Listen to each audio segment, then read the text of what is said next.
So I just overhauled our commercial photography and video production website, Mott Visuals, and from my side, I had to organize all the images and video just because I know what I like, I know what I want up there, and that process shook loose a lot of stories and fun experiences for me.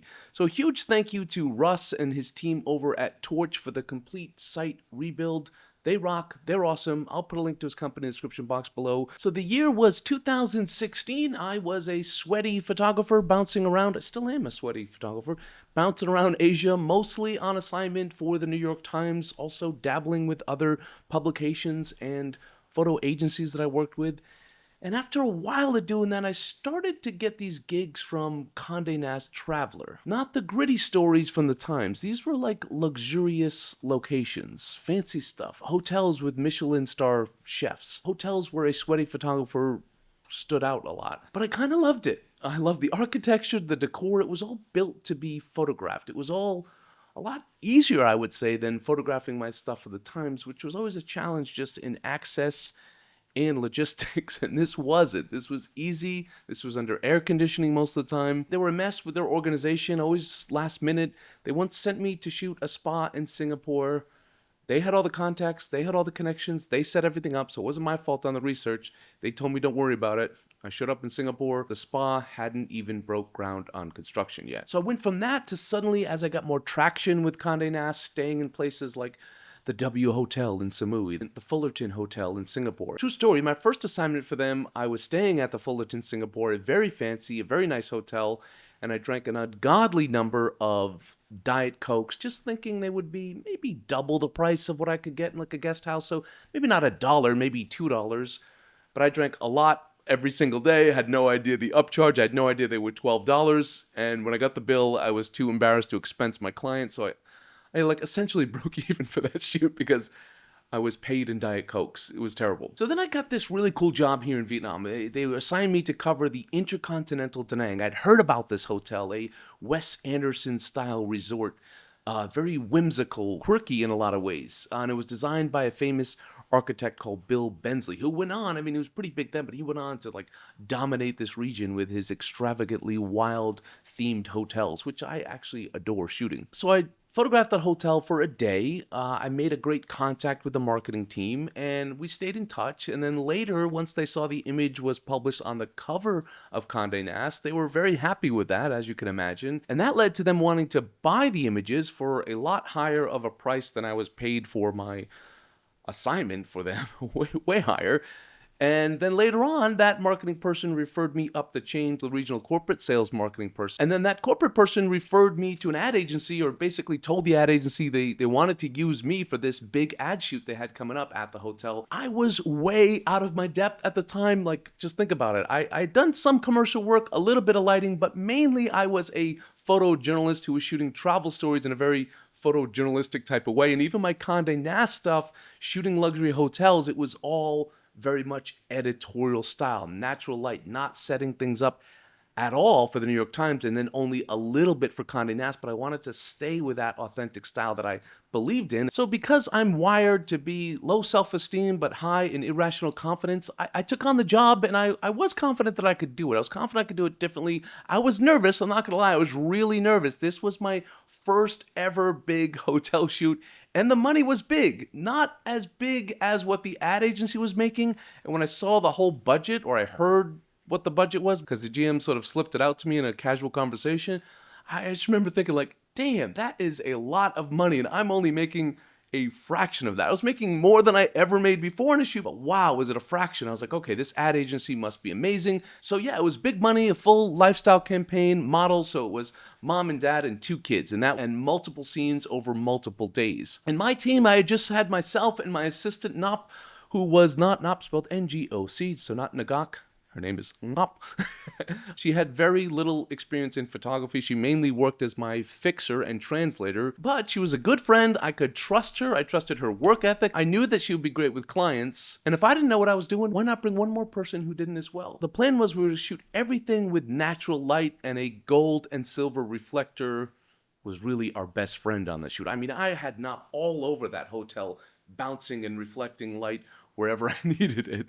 But that's it. I pushed for this. I wanted all natural light. I wanted to shoot it like I did the Condé Nast stuff that they liked a lot. I remember doing a deep dive of their work on their websites and just thinking like, wow, like I could really enter this space and shoot things. Like I would have to polish it more than I would a New York Times shoot, or even more than I would a Condé Nast shoot, but we could keep it really authentic by using natural light and setting up the best we could natural moments with professional models. And so I sold them hard on this sort of natural approach, natural moments, natural light. And I knew they didn't like it because that sort of left the ad agency a little bit irrelevant on the shoot. It left all the control with me. But I believed in it. It wasn't an ego thing. I really just believed in it. I believed in the outcome. I believed if I approached it this way, they would love the pictures. We would give them something different. We could sort of break the norm of what most other hotels were doing with really like staged pictures and really artificial light that made everything just look fake and very commercial. And we'd basically, after scouting, we'd pick the right time of the day and just let the models enjoy the space for the scene. I would give them freedom, just like I demanded from my client, or really politely asked for.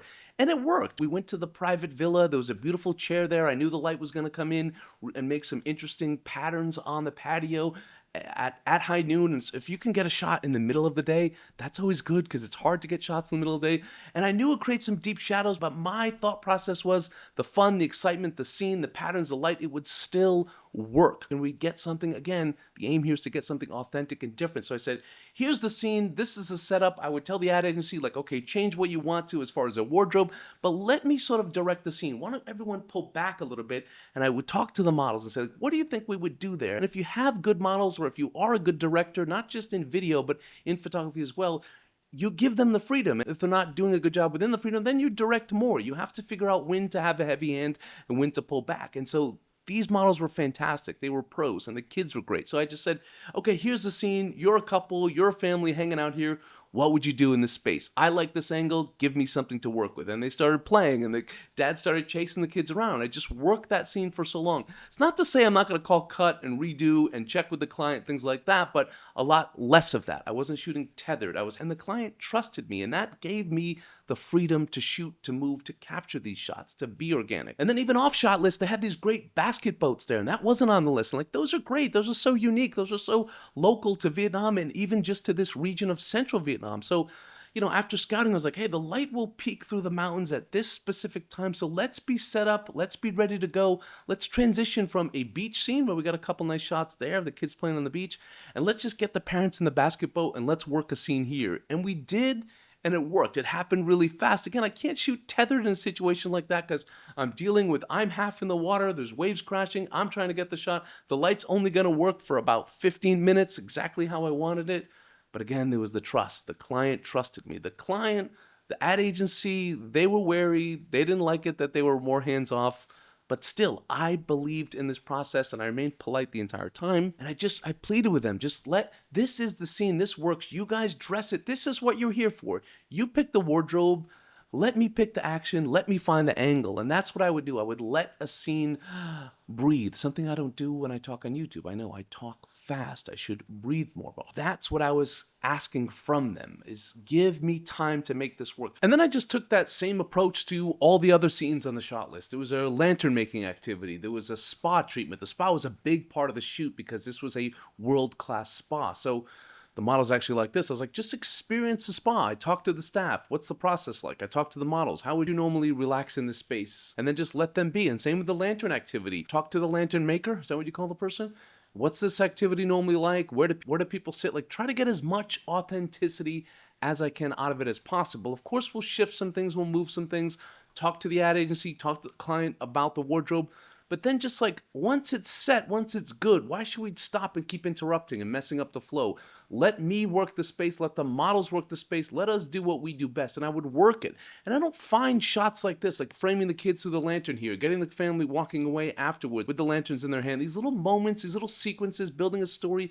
It's so hard to be creative in these moments if you're constantly micromanaging a lot of people in your head. It messes up the flow, especially if you're trying to achieve authenticity. And that's really what we did here. And I feel like we did a great job at it. It's what I came from. It's my background as a journalist, background as a storyteller. That is thrown around quite a bit, but that's what I did. That's my background. I did documentary photography, and I was bringing this into the commercial world. And the client liked it, and I was good at it, and it just felt good overall. So eventually, towards the end of the shoot, it became obvious. Like, Knopp and I could have done this entire shoot without the agency. They weren't solving problems. They were actually creating them to stay relevant. And that taught me a lot. And not all agencies are like this, but this agency most certainly was. But it left a bad taste in my mouth, but also taught me a lot. And it also gave me the confidence to start my business. And through the entire shoot, I kept a great attitude. I shared ideas. I pivoted when I had time and produced one of my favorite lifestyle hotel series ever. I mean, this is the shoot that helped me launch my career, my business, Mott Visuals. After this, we hired a full-time staff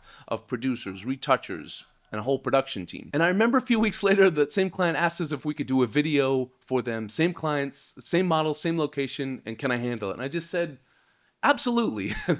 And that led to a relationship with IHG, becoming a preferred vendor, countless shoots in countless countries. So remember this. Remember to believe in yourself. Don't let others control your narrative, and fight for your idea and your vision as a photographer. Be polite along the way, but fight for it and believe in it. And I did, and it worked. And that's my little message today. That was my first ever, like, real proper hotel photo shoot. And we nailed it. And I feel really good about that. And I just want to share that story with you guys. Thank you guys for tuning in. Don't forget to check out my online store where I offer one-on-one classes, workshops here in Vietnam. I have one in Central Vietnam in December 2025. A few slots left there. If you're interested in my commercial portfolio, you can check out MottVisuals.com, my editorial portfolio, JustinMott.com. But thank you guys for tuning in. Don't forget to like, share, and subscribe. And don't forget to have a wonderful day.